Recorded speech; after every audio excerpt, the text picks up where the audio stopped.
कश्मीर दीपावली का पर्व घंटाघर लाल चौक श्रीनगर में बड़े हर्षोल्लास से मनाया गया। कश्मीर में घंटाघर चौक को दीपमाला से घर दुकानों को सजाया गया। दुनिया ठीक बोलती है, मोदी है तो सब मुमकिन है। श्री अजीत सिंह डोभाल, भारत देश के राष्ट्रीय सुरक्षा सलाहकार ने देश के बारे में जानकारी देते हुए देश के लोगों को विचारों से जोड़ने का प्रयास होना चाहिए। इतिहास। मैं आपको शक्ति का दूसरा सिद्धांत बताता हूं। मुझे नहीं मालूम कि यह सिद्धांत मुझे बताना चाहिए या नहीं, मुझे यह भी नहीं मालूम कि यह सही है या नहीं, लेकिन क्योंकि मैं इसको मानता हूं और मुझे मालूम है कि इसके बारे में कई लोग जिनके हायर मॉरल वैल्यूज हैं शायद न भी समझते हो या न भी वो रखते हो, लेकिन एक मेरा विचार है, चाहे तो इस पर विचार करें। सब नहीं तो कुछ न कुछ लोगों को शायद इस विचार से कुछ सोचने की और कुछ करने की प्रेरणा मिलेगी। इतिहास दुनिया की सबसे बड़ी अदालत है, इससे बड़ी अदालत कोई नहीं है।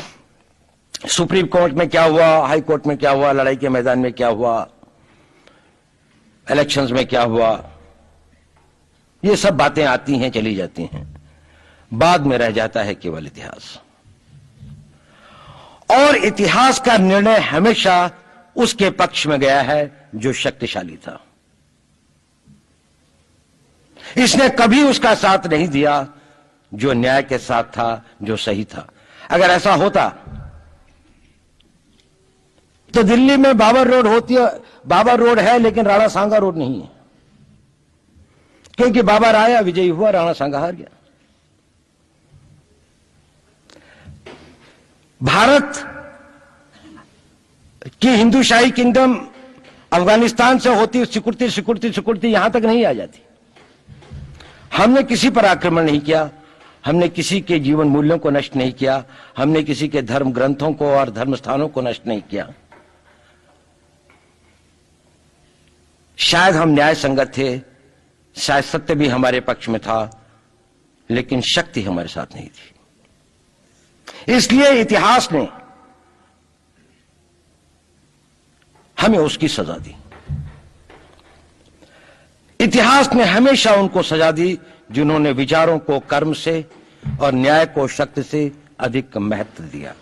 अब मैं ये नहीं कह रहा हूं कि उसको उसकी तिलांजलि कर देनी चाहिए, ये नहीं है कि न्याय का अपना महत्व नहीं है, लेकिन यदि कॉन्फ्लिक्ट ऑफ इंटरेस्ट हो तो शक्तिशाली बनना ज्यादा आवश्यक है।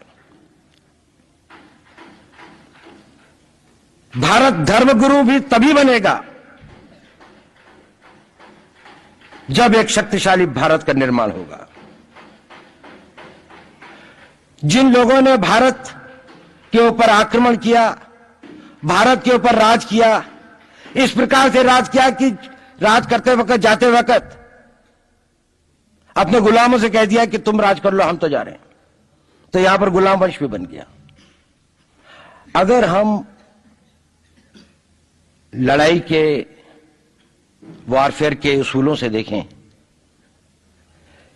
कि किसी भी राष्ट्र की जो कॉम्प्रिहेंसिव स्टेट पावर होती है, किन चीजों से वो लड़ाई लड़ता है, जिसको हम कहते हैं कि ये शक्तिशाली है, दूसरा शक्तिशाली नहीं है, क्या वो अव्यय होते हैं उसके, क्या घटक होते हैं उसके।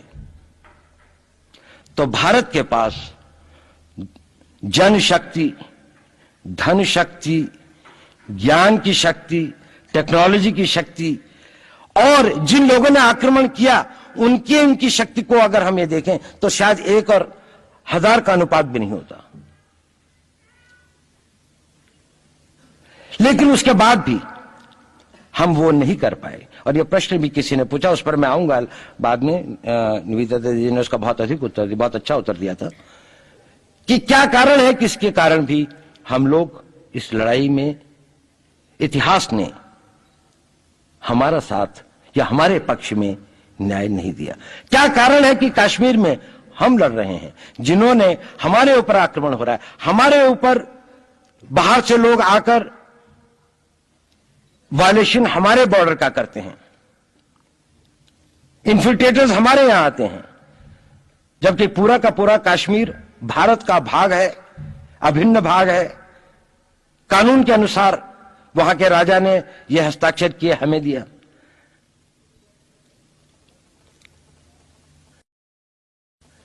क्या कारण है कि करोड़ों की संख्या में बांग्लादेश से लोग भारत में आते हैं, हम बाड़ लगाते हैं, वो लोग वहां से मना करते हैं कि आप हमारे आदमियों को आने दीजिए, और हम कुछ नहीं कर पाते। और भारत में 2 करोड़ नागरिक रहते हैं, हम हर एयरपोर्ट के ऊपर में इमिग्रेशन की चेक पोस्ट लगाते हैं कि कहीं पर कोई एक आदमी बिना पासपोर्ट के या बिना वीजा के भारत में प्रवेश न कर जाए। यहां पर लाखों की संख्या में, करोड़ों की संख्या में लोग आते हैं। सुप्रीम कोर्ट भी ये वो करता है कि जिन लोगों ने जो इसके लिए जिम्मेदार हैं, उन्होंने जो काम किया है वो भारत के ऊपर आक्रमण के बराबर काम किया है। और वही सरकार उस सुप्रीम कोर्ट के 25 जुलाई 2005 के निर्णय के 3 दिन के अंदर में एक नया अध्यादेश जारी करके उन सारे के सारे कानूनों को फॉरेनर्स एक्ट के अंदर में इनकॉर्पोरेट कर लेती है, क्योंकि जो वो आईएमडीटी एक्ट था उसको सुप्रीम कोर्ट ने नल एंड वॉइड कर दिया। ये सब बातें हमें सोचने और समझने की आवश्यकता है। एक कारण, मैं ज्यादा चीजों में नहीं जाना चाहता, इतना समय भी नहीं होगा, कि भारत विदेशों से इतना नहीं हारा। अंग्रेजों ने भारत के खिलाफ कोई लड़ाई ऐसी नहीं जीती जिसमें कि अंग्रेजों की फौज में भारतीय सिपाही नहीं थे। चाहे वह पहले बंगाल नेटिव आर्मी थी, 1857 के अंदर में सिखों और गुरखास ने उनका साथ दिया। जब सिखों से लड़ाई हो रही थी तो बाकी लोगों ने उनका साथ दिया। हमेशा नेटिव आर्मी उनके साथ थी। जब जब आक्रमण वेस्ट से हुआ, चाहे वो पार्थियंस थे, चाहे हून थे, चाहे मंगोल आए, बाद में मुगल आए, तो लश्कर कहां बने? वो तो थोड़े से लोग आए थे। लश्कर बने काबुल में, जिस वक्त वो इस्लामाइज भी नहीं हुआ था, लाहौर में, सरहंद में। हिंदुस्तानियों को हराया है तो हमेशा हिंदुस्तान के लोगों ने साथ नहीं दिया देश का। और दर्द है तो केवल इसी बात का। भारत के इतिहास में अगर दर्द केवल इस बात का नहीं है कि विदेशियों ने हमारे साथ क्या किया, उनका तो हम मुकाबला कर लेते।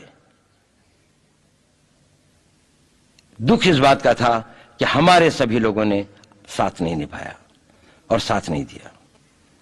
और इसकी फीलिंग आज भी मुझे इस देश में होती है। और भारत को आंतरिक या बाह्य शक्तियों से जो सबसे बड़ा खतरा है, वो खतरा इस बात का है कि हमारे अपने लोग ही कहीं राष्ट्र की सुरक्षा, राष्ट्र की अस्मिता, राष्ट्र के गौरव का सौदा न कर बैठे, अपने आज के सुख के लिए अपने भविष्य को अंधकारमय न कर दें। और इसके लिए जो जागरूकता चाहिए, इसके लिए जो ताकत